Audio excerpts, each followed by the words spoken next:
Hello, everyone. So what is tithing?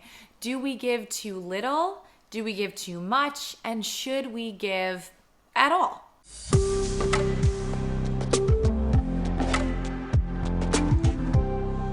I wanted to talk about this because back when I was really new to building my relationship with God, I didn't fully submit to this. And I didn't truly understand this, and I was skeptical.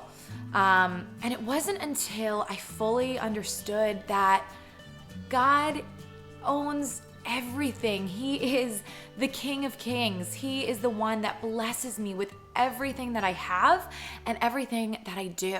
So this is when things really started to fall into place for me, and just how important tithing is, and just why I want to, and it has to be a genuine thing. So what tithing is. So the Webster Dictionary defines it as a tenth part of something paid as a voluntary contribution or as a tax, especially for the support of a religious establishment, or to pay or give a tenth part of especially for the support of a religious establishment or organization.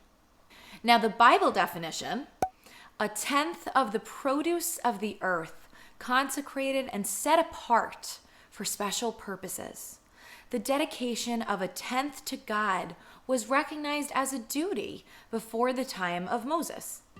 Abraham paid tithes to Melchizedek, and Jacob vowed unto the Lord, and he said, "Of all that thou shalt give me, I will surely give the tenth unto thee." So I love what Jacob says here. He is saying, Lord, I will give you whatever you ask of me. Lord, everything is yours. Everything that I have comes from you, Lord. And he just has this mindset of, yes, absolutely, Lord. I am God-fearing and I am reverent, and I'm gonna do this with no questions. So this is something that I'm still learning about. I mean, God is just showing me things constantly. I feel like it's just like a never-ending pattern of just learning for me and the Bible, and there's just so much in the way God works because he's the living God that moves, and he's always trying to interpret things for me. He's always moving, and I know that. When my husband and I were first married, we did talk about what we wanted to give, whether it be to a charity, an organization, a church, or just if we knew certain people that had really great things going on. We kind of just sat down, we went over finances, and we said, look, let's talk about what we want to give for God. And I just encourage that. If you're single or if you're married, this is a really great topic to just talk about and pray about, whether it be amongst yourself or with your spouse. But it's not an everyday topic that's necessarily talked about. I just think it's so good to be praying about this and just to be learning about it and the benefits that it can reap when we do this and when we really follow God full-heartedly. So now there still is this question of how much do we tithe? How much is too little? How much is too much? What's going on here? What's that gray line? And while I can't answer that, and only you can decide, and only you know, and God knows, and what you pray about and what's on your heart. But I will tell you from a biblical perspective, looking at Proverbs 3:9, and it says, "Honor the Lord with your wealth and with the best part of everything that you produce." So when I hear this, it makes me think that the tithe should be given from our very first fruits. In Genesis 4, we see a really good example of just what makes God pleased and what doesn't. So it's talking about the brothers Cain and Abel. So Genesis 4 says, "And Abel was a keeper of flocks, but Cain was a tiller of the ground. So it came about in the course of time that Cain brought an offering to the Lord of the fruit of the ground. Abel, on his part, also brought of the firstlings of his flock and of their fat portions. And the Lord had regard for Abel and his offering." So basically, we see here that Cain brought some of the produce of the land to God, but yet Abel brought his firstborn sheep to God. God showed favor to Abel's sacrifice because it came from the best that he had to give. And I believe that this is what God asks of us. But I also don't feel like it should ever be a burden, that we shouldn't want to, or man, I can't do it. So it should never feel like there's a heavy weight on you when you're giving. We should want to give for God.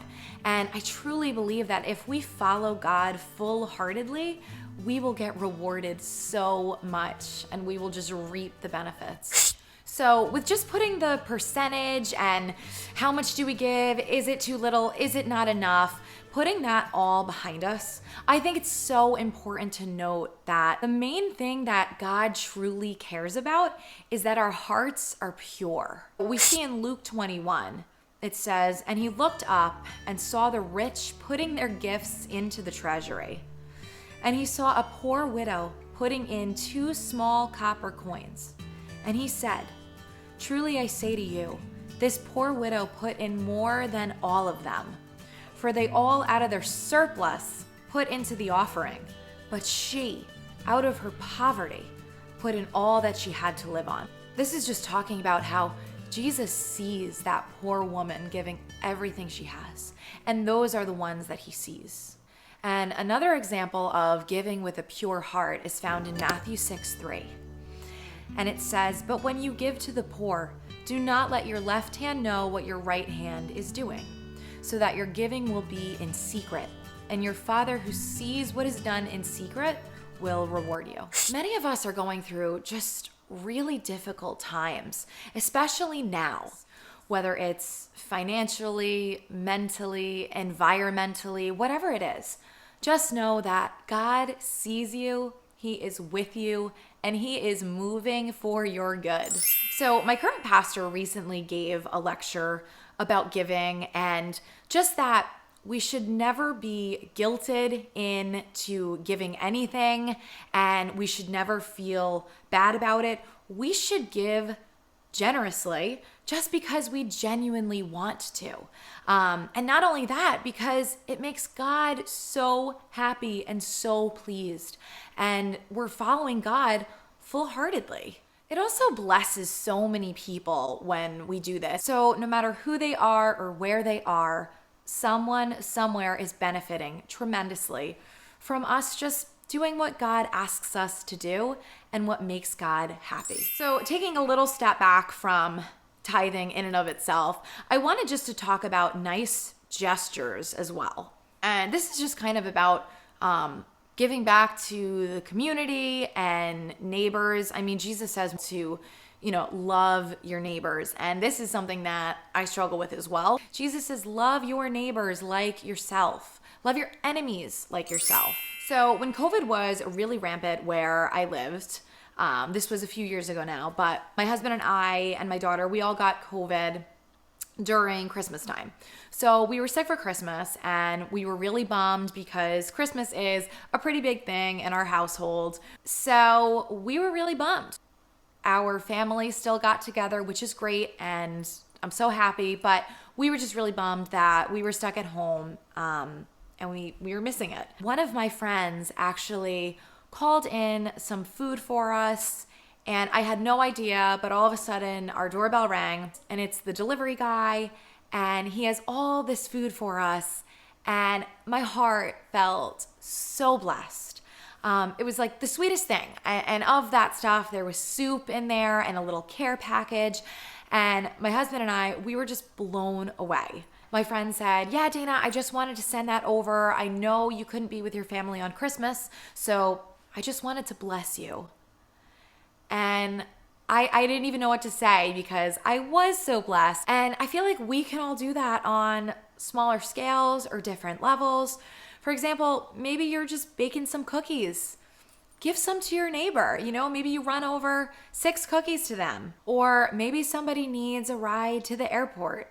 And if you have that time and can do it, that would be such a huge help to somebody, in my opinion. So these little things go such a long way. You'll feel good doing them. The receiver will feel so blessed. So I just want to close with reading Deuteronomy 26. And it's talking about just offering up those first fruits. So Deuteronomy 26 verses 1 to 11. So it says, "And it shall be, when you come into the land which the Lord your God is giving you as an inheritance, and you possess it and dwell in it, that you shall take some of the first of all the produce of the ground, which you shall bring from your land that the Lord your God is giving you, and put it in a basket, and go to the place where the Lord your God chooses to make his name abide. And you shall go to the one who is priest in those days, and say to him, I declare today to the Lord your God that I have come to the country which the Lord swore to our fathers to give us. Then the priest shall take the basket out of your hand, and set it down before the altar of the Lord your God. And you shall answer and say before the Lord your God, My father was a Syrian about to perish, and he went down to Egypt and dwelt there, few in number, and there he became a nation, great, mighty, and populous. But the Egyptians mistreated us, afflicted us, and laid hard bondage on us. Then we cried out to the Lord, God of our fathers, and the Lord heard our voice and looked on our affliction and our labor and our oppression. So the Lord brought us out of Egypt with a mighty hand and with an outstretched arm, with great terror and with signs and wonders. He has brought us to this place and has given us this land, a land flowing with milk and honey. And now behold, I have brought the first fruits of the land which you, O Lord, have given me. Then you shall set it before the Lord your God and worship before the Lord your God. You shall rejoice in every good thing which the Lord your God has given to you in your house, you and the Levite and the stranger who is among you." And I think another important thing to note here is just verse 11, and it says, "You shall rejoice in every good thing which the Lord your God has given to you." And it just goes back to, giving God all of his praise. And then it goes on and it says, "Given to you and your house, you and the Levite and the stranger who is among you." That is it for today. I hope you guys enjoyed this video. I hope this video encouraged you to give happily and cheerfully. And I just hope it encouraged you to follow God's word and just deep dive into the Bible. If you guys have any more tips on how to give back to the community or nice gestures, or let me know what you've done in the past, I would love to hear them. Jesus says, "I am the way, the truth, and the life. No one comes to the Father except through me."